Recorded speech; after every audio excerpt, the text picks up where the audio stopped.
అందరికీ నమస్కారం అండి. ఈరోజు మనం శివల పద్మ గారు రచించిన అసుర సంహారం అనే ఓ చక్కటి కథను విందాం. ఇక కథలోకి వెళ్దాం. కాలేజ్ నుంచి వస్తూనే బ్యాగ్ సోఫాలో ఓ మూల పడేసి అక్కడే తాను ఒరిగింది లయ. ఆమె ముఖం ఎర్రగా కందగడ్డలా ఉంది.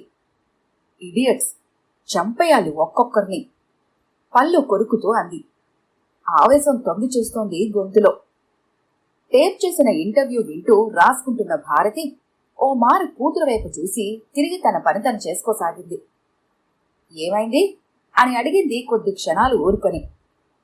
ఏముంది, ఎప్పుడు ఉండేదేగా, ప్రేమిస్తున్నాం అంటారు, ప్రేమించకపోతే అంటూ బెదిరింపులకు దిగుతారు. అసలు వీళ్ల దృష్టిలో ఆడపిల్లలంటే ఏమిటో నాకు అర్థం కాదు. భారతి ఏం మాట్లాడలేదు. ఈ మధ్య ఏదో కొత్త జబ్బు పట్టుకుంది. మీడియా పుణ్యమాని దీనికి ప్రచారం పెరుగుతున్న కొద్దీ ఇంకా రెచ్చిపోతున్నారు. ప్రేమించమని బెదిరించడమేమిటి? బుర్రా బుద్ధి లేని వెధవలు కాకపోతేనో. బుర్రా బుద్ధి ఉన్న ఆడపిల్లలు దాన్ని ఎలా తిప్పికొట్టాలో నేర్చుకోవాలి. మీరెందుకు నిస్సహాయంగా ఉండాలి? మిమ్మల్ని మీరు రక్షించుకోలేకపోతే ఇంకెందుకు ఇంజనీరింగ్ చదువులు, ఇంటర్నెట్ నాలెడ్జ్లోనూ? నువ్వనేదేమిటి? జరుగుతున్న సంఘటనలు కొత్తవి కావుగా, ఎప్పుడైనా ఎవ్వరికైనా జరగచ్చుగా. మరి దాన్ని ఎదుర్కొనేందుకు మీ ప్రిపరేషన్ ఏమిటి? వ్యక్తులుగా మీరెవరిని ప్రేమించాలో అది మీ ఇష్టం. దాన్ని మరో మగాడి శాసించడం ఏమిటి? దానికి మీరు బలవ్వటం ఏమిటి? ఆలోచించండి. ఎంసెట్ కోచింగ్లు, ఐటీ అవకాశాలు కాసేపు పక్కన పెట్టి ముందు ఆత్మరక్షణ నేర్చుకోండి. ఇలాంటి ఉన్మాదులు ఆటలు కట్టించండి. ఎవరో వచ్చి చట్టాలు చేసి మిమ్మల్ని కాపాడతారని ఎందుకు ఎదురు చూడాలి? అదే చేతగాక మౌనంగా ఎందుకు బతకాలి? ఆలోచనలో పడింది లయ. సర్లే, దీనిలో నీ సపోర్ట్ ఎంత ఉంటుంది అడిగింది తల్లిని. ఉండదు, ముందు మీరే ప్రయత్నించాలి. అవసరం పడిన సమయానికి నేను వస్తాను. అప్పుడు కూడా తల్లిగా కాదు, ఓ ఆడదానిగా. ఎందుకంటే అన్యాయం జరిగితే కళ్ళొత్తుకుంటూ ఇంటికొచ్చే ఆడపిల్లలా పెంచలేదు నేను. Come on, protect yourself, plan for it. అంటే నువ్వు నాతో రావా? రాను, రాసుకుంటూనే చెప్పింది. లయ కొరకొరా చూసింది. నీలాంటి జర్నలిస్ట్కి కూతురిగా పుట్టడం నా బుద్ధి తక్కువ. నవ్వు దాచుకుంది భారతి. కావచ్చు, బెస్ట్ ఆఫ్ లక్. హలో లయేనా? ఏమిటి, ఎంతకే ఐ లవ్ యూ చెప్పవు? నా సహనం చచ్చిపోతుంది. ఎన్నాళ్ళని ఎదురు చూడను? బుద్ధిగా దారికొచ్చావా బ్రతికిపోతావు, లేదా చూస్తున్నావుగా కేసులు, అందులో నువ్వు ఒకదాని అవుతావు. తొందరగా నిర్ణయానికి రారాదు? రక్తం సలసలా మరిగిపోయింది లయకు. ఆడపిల్ల అనగానే ఇంత అలుసా? నీ ఇష్టం ఎవడికి కావాలి? చచ్చినట్లు ప్రేమించాల్సిందే. అదే దాష్టికమా? ఎక్కడి నుంచి వస్తుంది వీళ్ళకింత ధైర్యం? అసలు ప్రతి లోఫర్ వెధవ ప్రేమించమని బలవంతం చేయడం ఏమిటి? ఓకే, సాయంకాలం 5:30కి పంజగుట్ట సెంటర్లో హోమ్ టౌన్ ఎంట్రన్స్ దగ్గర నేను వెయిట్ చేస్తాను. మనం ఒకసారి మాట్లాడుకుందాం. పంటి బిగున ఆవేశాన్ని అదును పెడుతూ చెప్పింది లయ. వెరీ గుడ్, నేను కూడా 5:25కే వస్తాను అక్కడికి. ఫోన్ కట్ చేశాడు. ఒక్కసారి తల వెనక్కి వాల్చి కళ్ళు మూసుకొని చకచకా ప్లాన్ చేసుకుంది. తర్వాత మొబైల్ తీసి మిత్ర బృందానికి ఫోన్ చేసి వారికి చెప్పాల్సిందే చెప్పింది. అలాగే తల్లికి కూడా చెప్పింది. కొండంత ధైర్యం ఇచ్చింది తల్లి. 5:30 అవగానే లయ ముందు మోటార్ బైక్ వచ్చి ఆగింది. గాగుల్స్ తీసి విలాసంగా నవ్వాడు. చిర్రెత్తుకొచ్చింది లయకి. ఎక్కడికి వెళ్దాం? కనుబొమ్మలు ఎగరేస్తూ అడిగాడు. ముందు సిగ్నల్ దగ్గరికి వెళ్దాం, అక్కడ మా ఫ్రెండ్కి బుక్స్ ఇచ్చేసి వస్తాను.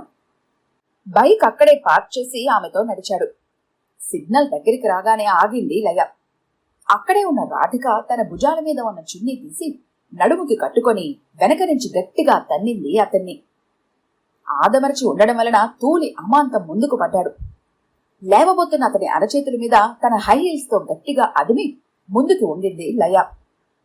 ఏరా, నన్ను ప్రేమిస్తున్నావు నువ్వు? నేను ప్రేమించకపోతే చంపుతావు కదూ నన్ను? గుడ్లును చూస్తూ అడిగింది. జరుగుతున్నదాన్ని నివ్వెరపోయి చూస్తున్నారు చుట్టూ ఉన్న జనం. అతడి ముఖం నల్లబడింది. కంగారుగా చుట్టూ చూశాడు. మాట్లాడవే, నోరు పడిపోయిందా? జుట్టు పిడికిట్లో పట్టుకుని ఊపింది. ఆమె మిత్రబృందమంతా చుట్టూ చేరారు. ప్రేమ కావాల్సి వచ్చిందిరా నీ ముఖానికి?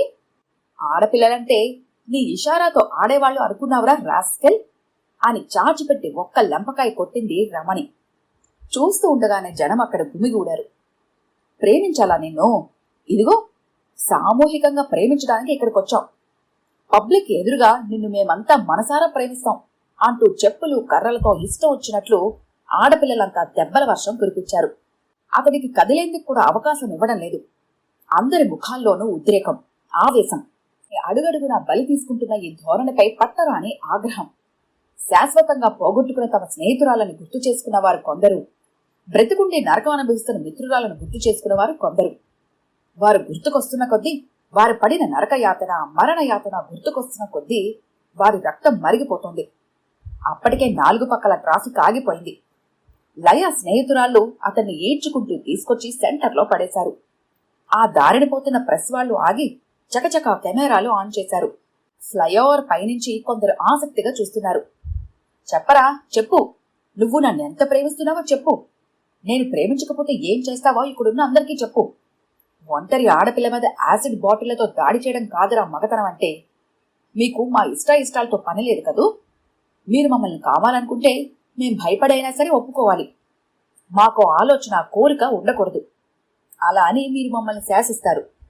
ఎవడిచ్చాడ్రా మీకు అధికారం? భద్రకాళిలా అరిచింది సుస్మిత అతడి కాలర్ పట్టి ఊపుతూ. ఒకరిద్దరు ప్రెస్ వాళ్లు మైకులు పట్టుకుని వారి దగ్గరకొచ్చారు. మిస్, అసలేం జరిగింది వివరంగా చెప్తారా అంటూ విసురుగా అతడిని పక్కన నెట్టేసింది శిరీష. చేతిలో మైక్ లాక్కుంది. ఏం తెలుసుకుంటారు మీరు? ఏం రాస్తారు? ఫలానా అమ్మాయి ప్రేమించలేదని యాసిడ్ పోశాడు, ఇంకో అమ్మాయి ప్రేమించలేదని మరో అబ్బాయి నరికేశాడు. ఇవేగా మీ దిక్కుమాలిన రాతలు. ఏం చెప్పదలుచుకున్నారు? నరకండి, చంపండి, మీకు హక్కుంది అని అబ్బాయిలకి చెప్పదలుచుకున్నారా? కాదనకుండా ప్రేమించేయండి లేదా మీకే ప్రమాదం అని అమ్మాయిలకి చెప్పదలుచుకున్నారా? సిగ్గులేదు? దానికి బదులు ఇంతవరకు ఇలాంటి నేరాలు చేసిన వారికి ఏ శిక్షలు పడ్డాయో జనానికి వివరంగా చెప్పచ్చుగా, శిక్ష పడేలా చెయ్యొచ్చుగా. అందుకు పనికిరారు. మీ రాతలతో, మీ వార్తలతో ఇలాంటి పిచ్చి వధవలకి ధైర్యాన్ని, ఆడపిల్లల్లో భయాన్ని కలిగిస్తున్నారే తప్ప ఏం చేస్తున్నారు మీరు? ఆమె మైకులో అంటున్న మాటలు అక్కడున్న అందరికీ స్పష్టంగా వినబడుతున్నాయి. విలేకరి ముఖం నల్లగా మాడిపోయింది. నెమ్మదిగా మైక్ తీసుకోబోయాడు. ఆమె ఇవ్వలేదు. ఆమె చేతిలో నుంచి మైక్ తీసుకుంది నీలిమ.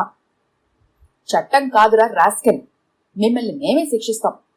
పోరంబోకు వెధవా, ప్రేమించకపోతే చంపుతావా? ఏం ప్రేమరా ఇది? చిన్నప్పుడు నీ తల్లి కూడా పాలు తాగకపోతే యాసిడ్ పోస్తాను, అన్నం తినకపోతే నరికేస్తానంటే నువ్వేమయ్యేవాడివిరా?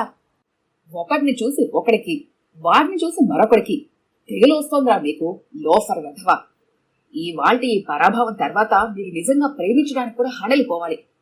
కమాన్ గర్ల్స్, ఈ ప్రెస్ కెమెరాల సాక్షిగా భవిష్యత్తులో ఇలాంటి నేరం చేయబోయే వారందరికీ ఏం శిక్ష పడుతుందో చూపండి. కమాన్. గొంతు చించుకొని అరిచింది. ఆమె ముఖం అగ్నిగోళంలా ఉంది. అంతే, పులిపిల్లల ఆడపిల్లలంతా అతడి మీదకి దూకారు. షర్టు ప్యాంటు చించి లాగేశారు. చెప్పులతో రక్తాలొచ్చేలా కొట్టారు. అక్కడ ట్రాఫిక్ ఆగినందుకు హారన్లు లేవు, గందరగోళం లేదు. తమ పనులను ఆపేసుకుని వాహనాల్లోంచి దిగుమరి అంతా అక్కడికి చేరుకున్నారు. చుట్టుపక్కల ఉన్న కాలేజీల నుంచి, హాస్టళ్ల నుంచి అమ్మాయిలు ప్రవాహంలా వచ్చేశారు. మైకి వారి చేతులు మారుతూ వారిలోని ఆక్రోశాన్ని వెళ్లగొక్కుతోంది. చంపేయాలి, వాడిని చంపేయాలి, మమ్మల్ని మేం కాపాడుకోగలం. ఆడపిల్లంటే ఆటబొమ్మలా కనిపిస్తోందా? ఎక్కడో ఎప్పుడో వేసే శిక్షలు మాకొద్దు, మేమిక్కడే శిక్షిస్తాం. పోలీసులు తెప్పరిల్లి ట్రాఫిక్ క్లియర్ చేసే ప్రయత్నంలో పడ్డారు. ఆటోలోంచి దిగిన ఓ మధ్యతరగతి మహిళ మైక్ అందుకొని, ఈ పిల్లల చేస్తున్న పనిని నేను సమర్థిస్తున్నాను. 20 ఏళ్లు పెంచిన నా కూతుర్ని ఇలాంటి ఉన్మాది వలనే పోగొట్టుకున్నాను. వాళ్లు చంపకపోతే వాడిని నేనే చంపుతాను. భూమి ఆకాశాలు దద్దరిల్లేలా వినిపించిన గొంతుకి అక్కడ కాసేపు ఆందోళన తగ్గి నిశ్శబ్దం ఆవరించుకుంది. ఆడపిల్లలందరూ అగ్ని శిఖల్లా నించునున్నారు. పోలీస్ కంట్రోల్ రూమ్ కి ఇన్ఫర్మేషన్ వెళ్లి పోలీస్ జీపులు శరవేగంతో వచ్చాయి అక్కడికి. అందులోంచి దిగిన ఓ పోలీసు శిరీష దగ్గరికి వచ్చాడు. అతడేదో చెప్పబోతుంటే ఆపింది శిరీష. ఇతన్ని ఏం చేయాలో మాకు తెలుసు ఇన్స్పెక్టర్. విద్యావంతులుగా చట్టాల్ని ఇంకా మా చేతుల్లోకి తీసుకోలేకపోతున్నాము. కానీ మళ్లీ ఇలాంటి కేసులు రిపీట్ అయ్యాయంటే మాత్రం ఇలాంటి వాళ్ళని మేమే నడి రోడ్డును నరుకుతాం. ఆ రోజున మాకు ఏ చట్టంతో పని ఉండదు అంటూ దగ్గరికి రాబోతున్న ఇన్స్పెక్టర్ని చేత్తో ఆపింది. అంతమంది కొట్టిన దెబ్బలతో సగం అచేతనమైన అతడి దగ్గరికి వెళ్లి జుట్టు పట్టి ముఖం పైకెత్తి క్రోధంగా చూసింది లయ. అర్థమైందా? ఆడపిల్ల తిరగబడితే ఏమవుతుందో?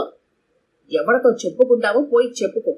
నలుగురు ఆడపిల్లలు శవాన్ని ఎత్తినట్టు అతడి కాళ్ళు చేతులు పట్టి పైకెత్తారు. శిరీష మైక్ అందుకుంది. హలో, ప్రేమిస్తావా చంపేయమా అని తయారవుతున్న ఉన్మాదుల్లో వీడొకడు. అందరూ జాగ్రత్తగా చూడండి. కడుపు మండి మేము ఈ విధంగా శిక్షించాం. ఈ దారిలో ఎవ్వరు నడిచినా వాళ్లకు ఇదే గతి పడుతుంది. బట్టలు చిరిగి రక్తం ఓడుతూ పిచ్చివాడ్లో ఉన్న అతన్ని అలానే మోసుకుంటూ పంజగుట్ట పోలీస్ స్టేషన్ వరండా వరకు వెళ్లి బలమంతా ఉపయోగించి వరండాలో పడేలా ఒక్క విసురు విసిరారు. అబ్బా అంటూ అరిచాడతలు ఎముకలు విరిగినట్లు అనిపించగా లయ తన వెనక ఉన్న ఆడపిల్లల వైపు తిరిగింది. చూశారుగా, ఇలాంటి రాస్కల్స్ ని చూసి ఎప్పుడు ఎవరు భయపడవద్దు. మొదటిసారి తిరగబడండి. మీడియానో పోలీసులో మనకి సహాయం వస్తారని ఎదురు చూడద్దు. తిరగబడండి. భయం వదిలి ఎదురు తిరగండి. సామాన్య జనమంతా మన వెనక ఉన్నారు. అయితే ఇలాంటి పరిస్థితులలో మనం అలర్ట్ గా ఉండాలి, జాగ్రత్తగా ఉండాలి. ఒంటరిగా ఎక్కడికి వెళ్లవద్దు. అవాంఛనీయ సంఘటనలు ఏదైనా జరిగే అవకాశం ఉంటే ముందే పోలీస్ స్టేషన్లో ఫిర్యాదు చేయాలి. నేరస్తుడి ఫోటో ముందుగానే పోలీస్ స్టేషన్లో ఇవ్వాలి. సెల్ ఫోన్తో ఫోటో తీసుకోవడం పెద్ద కష్టమైన పని కాదు. ఇంత జరిగిన తర్వాత నేరస్తుడికి శిక్ష పడకపోతే అతడు ఏ రాజకీయ నాయకుడి ద్వారానో మరెవరి ద్వారానో రక్షించబడితే అతడి ఫోటో, చేసిన నేరం, రక్షిస్తున్న వారి వివరాలు పోస్టర్లు ముద్రించి అన్ని సెంటర్లోనూ అతికించాలి. ఎదురు తిరగండి, ధైర్యం చేయండి. అదొక్కటే ఇటువంటి అమానుషాలను అరికట్టగలదు. రాధిక ముందుకొచ్చింది. నువ్వు పోలీస్ స్టేషన్ నుంచి బయటకొచ్చాక రేపు లయకేదైనా అపకారం జరిగిందో, ఒకరు ఇద్దరు కాదు 20 మంది ఉన్నాం మేము. నీ ప్రాణాలు నిలువునా తీసి అదిగో ఆ ఫ్లైఓవర్కే తలక్రిందులుగా వేలాడేస్తాం. జాగ్రత్త. Thanks inspector. ఇక మీ చట్టం ఏం చెప్తే అదే చేయండి. సాయంత్రం మేమంతా కలిసి వాడిని చితక్కొట్టాం సంతోషంగా చెప్పింది లయ తల్లితో. ఇప్పుడు నేను రాస్తున్నది ఆ న్యూస్ ఆర్టికలే. వాట్? ఆ సమయంలో నువ్వు అక్కడే ఉన్నావా? ఆశ్చర్యంగా అడిగింది. అవును, నువ్వు నీ పని చేస్తుంటే నేను నా పని చేసుకుంటున్నాను. జరిగింది మొత్తం వీడియో తీశారు. నువ్వు కోరుకున్నది అదేగా. ఈ తిరుగుబాటు అందరికీ తెలియాలి. అందరిలోనూ ఆ ధైర్యం రావాలి. ఒక అమ్మాయి ముఖం మీద ఒక ఉన్మాది యాసిడ్ పోసిన సీన్ ఎన్నిసార్లు చూపించినా ప్రయోజనం లేదు. అది మరొకరికి ప్రేరణ అవుతుంది. అంతే. ఈ ధోరణి ఆపాలి అంటే చూపితే వాడికి పడ్డ శిక్ష అయినా చూపాలి, లేదా తిరుగుబాటైనా చూపాలి. అదే నేను చేశాను. లేచి కూతురు దగ్గరికొచ్చి ఆమె నుదుటి మీద ముద్దు పెట్టుకుంది భారతి. నిన్ను చూసి గర్వపడుతున్నాన్రా తల్లి. నువ్వే కాదు, ప్రతి ఆడపిల్ల ఇలా తయారవ్వాలి. అసుర సంహారం చేయాలి. ఈ కథ కనుక మీకు నచ్చినట్లయితే లైక్ చేయండి, షేర్ చేయండి. మరిన్ని ఇంట్రెస్టింగ్ కథల కోసం మా ఛానల్ని తప్పకుండా సబ్స్క్రైబ్ చేసుకోండి.